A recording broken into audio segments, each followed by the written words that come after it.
Comment le marché des produits structurés va-t-il évoluer? Voilà le sujet qui va nous animer à présent dans l'œil de l'expert. Et pour cela, nous avons le plaisir de recevoir sur le plateau Sofiane Hasni. Bonjour Sofiane Hasni. Bonjour Nicolas. Merci d'être avec nous. Vous êtes associé fondateur de Artemis Investment Advisor. Alors expliquez-nous comment est-ce que vous voyez, vous, évoluer ce marché des produits structurés dans les prochaines années? Alors, deux points importants pour nous. Le premier, c'est d'un point de vue business.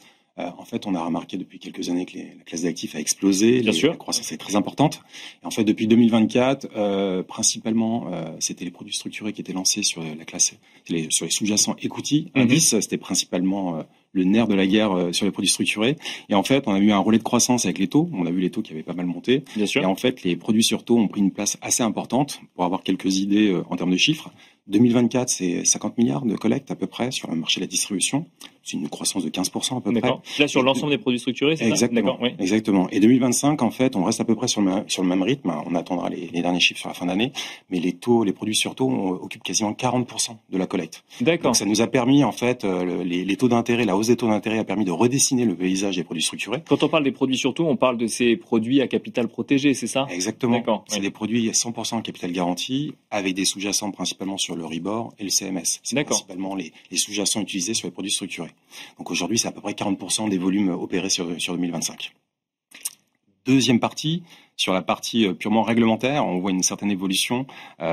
Qui dit une grosse croissance dit forcément le régulateur qui regarde de façon précise la classe d'actifs des produits structurés. Et ce qu'on a remarqué, c'est que le régulateur en fait souhaiterait délivrer un permis de conseil auprès des intermédiaires en gestion de patrimoine pour pouvoir conseiller au mieux les produits structurés auprès des clients finaux.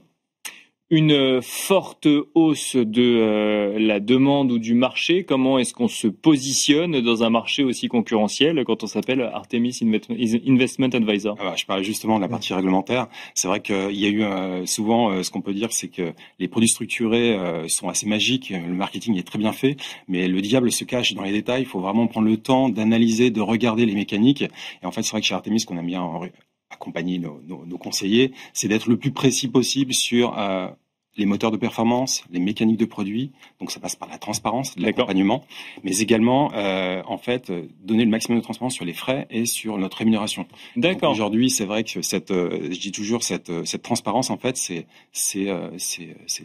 notre ADN et c'est comme ça qu'on crée la confiance avec les conseillers qui on travaille. D'accord. Donc élément différenciant, la transparence pour comprendre dans quoi on investit. Alors vous avez également lancé une nouvelle société qui est Artemis IA. Est-ce que vous pouvez nous expliquer un petit peu de quoi il en retourne?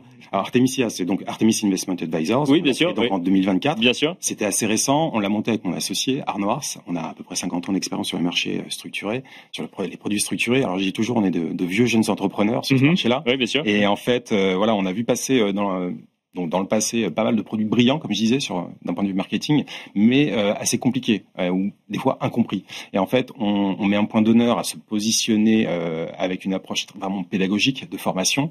Aujourd'hui, on intervient notamment au niveau de l'OREP, l'association universitaire. Oui, bien sûr, qui a fêté ses 30 ans. Oui. Exactement, on était partenaire exclusif cette année. On intervient également au niveau de la CNCGP pour former, pour donner expliquer le bon fonctionnement des produits structurés, car ça reste une classe d'actifs quand même assez compliquée. Oui.